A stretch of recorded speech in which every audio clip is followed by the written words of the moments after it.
Hello everyone, कैसे हैं आप सब। I hope you all well good.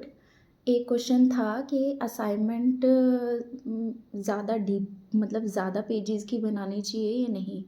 तो देखिए, जो आप असाइनमेंट बना रहे हो वो आपको ज़्यादा पेजेस की नहीं बनानी चाहिए। एक तो आपको जो लिखना है उसमें वो नीट एंड क्लीन लिखिए, साफ़ सुथरा लिखिए। और इतना ज़्यादा लिखने की ज़रूरत नहीं है। अगर आपकी असाइनमेंट 20 पेजेस की भी होगी तो भी ठीक है, उसमें कोई दिक्कत नहीं है। बस जो आपने डाटा दिया है या जो आंसर लिखा है उसके अंदर वो करेक्ट होना चाहिए, वो सही तरीके से लिखा होना चाहिए। ज़्यादा लिखने का कोई फ़ायदा नहीं होता, बस चीज़ें जितनी ज़रूरी हों उतनी लिखें। मेरे साथ भी ऐसे ही हुआ था जब मेरा फर्स्ट ईयर था, मैंने असाइनमेंट्स बनाई। फर्स्ट ईयर था, मुझे नॉलेज नहीं थी और मैंने लगभग 40 30 से 40 पेज की एक असाइनमेंट बनाई।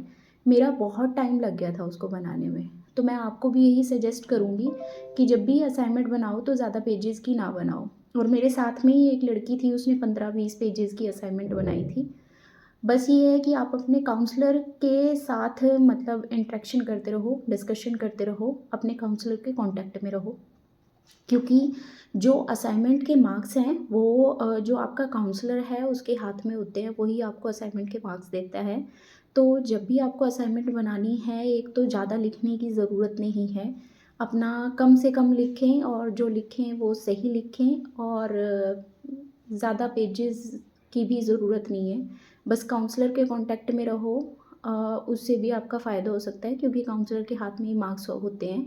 अगर काउंसलर की नज़र में होगा कि आप पढ़ने में ठीक-ठाक हैं, तो आपके वो मार्क्स ठीक ही लगाएँगे।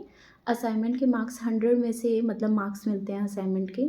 असाइनमेंट अच्छी बनाना ठीक है, मतलब नॉर्मल बनाओ। मैं ये नहीं कहूँगी कि बहुत ज़्यादा अच्छी बनाओ, अपना सारा टाइम उसी में यूज़ कर लो, क्योंकि अगर असाइनमेंट बना रहे हो टाइम तो आपको बनाने में लगेगा ही। एक नॉर्मल सी असाइनमेंट बनाओ, राइटिंग ठीक-ठाक लिखो, 20 पेजेस की लिखो, साफ-सुथरा लिखो और आंसर आपका करेक्ट हो। साथ में काउंसलर के कॉन्टैक्ट में रहो। तीसरा, ज़्यादा मत लिखो, 30-40 पेज मत लिखो, क्योंकि लिखोगे आपका टाइम तो वेस्ट होगा ही। इससे तो आप पढ़ लो। और जो असाइनमेंट बना रहे हो वो कम से कम पेजेस की बनाओ, साफ-सुथरा लिखो, आंसर करेक्ट हो। बस यही होता है और तो कुछ नहीं। बाकी असाइनमेंट के जो फर्स्ट पेज होता है, असाइनमेंट के ऊपर आपको एक तो अपना जो ये एनरोलमेंट नंबर होता है वो उसका प्रिंट आउट लगा के निकालना है। एक असाइनमेंट के लिए एक प्रिंट आउट होता है, एक फॉर्मेट बना होता है इग्नू की वेबसाइट से, आप उसको ले सकते हो, उसको ज़रूर लगाना है। क्योंकि हमारे साथ क्या हुआ था, मैं सिर्फ वो जो फॉर्मेट है इग्नू वाला वो लगाना भूल गई थी, उसकी वजह से ही मुझे वापस भेजा गया। उसकी वजह से फिर हमें काफ़ी देर तक लाइन में खड़ा होना पड़ा। मैं नहीं चाहती कि आप सभी के साथ ये सब हो, तो इसलिए मैं आपको सजेस्ट करूँगी कि आप जब भी अपनी असाइनमेंट बनाएं तो मतलब मिनिमम पेजेस की बनाएं, साफ़ सुथरा लिखें, अच्छा लिखें, जो आपका आंसर हो वो करेक्ट हो, सही तरीके से लिखा हुआ हो।